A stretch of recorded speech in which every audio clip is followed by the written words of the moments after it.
I'm going to share something with you. I'm going to tell you something that every successful person has to do, including you. Believe it or not, every successful person in this world has jumped. I'm going to tell you what I mean by that. You are going to have to jump.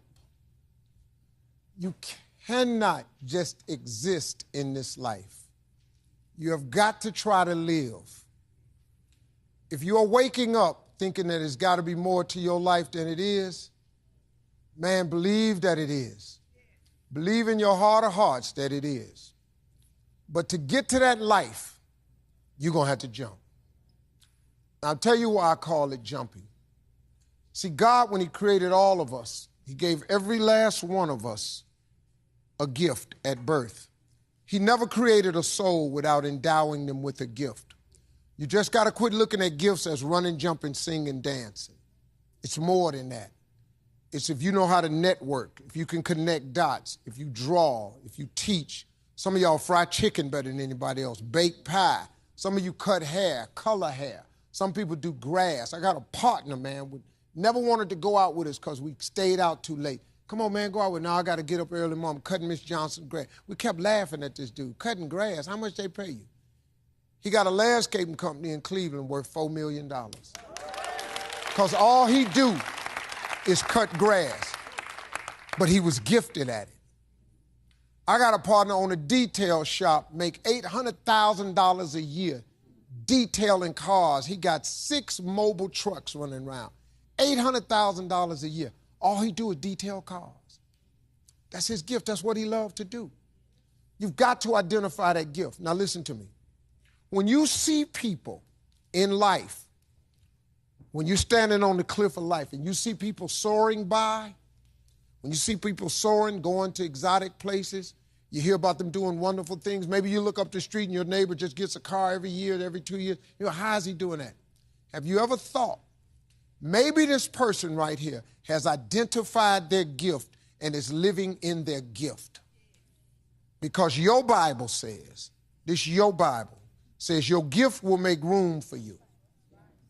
Your gift, not your education. You go get an education, that's nice. But if you don't use your gift, that education only gonna take you so far, man.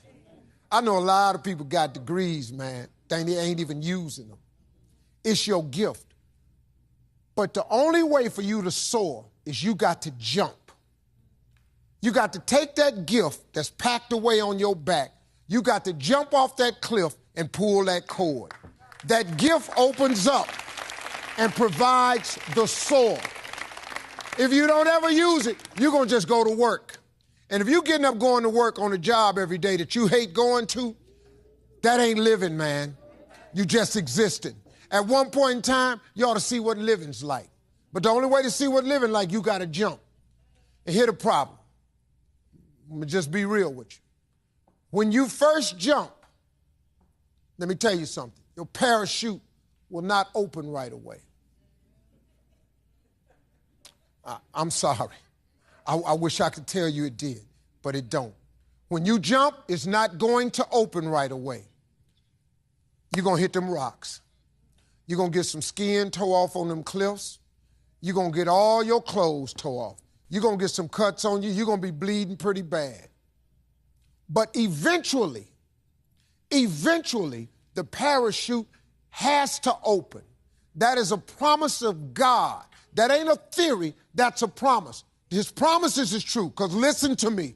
You cannot name one single thing God has not gotten you through. Name it. And if he ain't got you through it, he currently pulling you through it right now. And the living proof of it is you sitting in here. If he hadn't got you through it, you wouldn't even be here. So if he ain't never not got you through it, why would he not let your parachute open? It has to open, man. But you got to jump, though.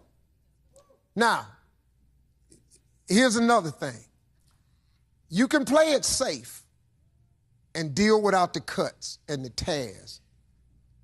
And you can stand on that cliff of life forever safe. But if you don't jump, I got another promise I can make you. Your parachute will never open.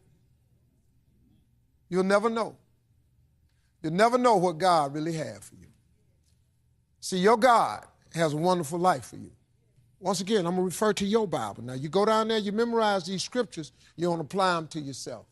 Your Bible says that he comes to give you life and give you life more abundantly. If I were you, I would jump, because that's the only way to get to that abundant life. You got to jump, man. You got to take a chance. Now, when I get through talking, there are those of you who discuss this in the car. Well, I got bills, and I got bills. Whether you stay on the cliff or you jump, you're going to have bills. Well, if I quit my job, I'm going to ruin my credit. If you got a job, you live in check to check. Even if you got A1 credit, you can't buy nothing else no damn way. At one point in time, man, do yourself a favor. Go see what God really do. God hold you up, man. He ain't going to let you fall. He ain't bring you this far to let you fall. Do yourself a favor, man. Before you leave this world, before you die, jump. Just jump one time. Just jump. Thank you very much.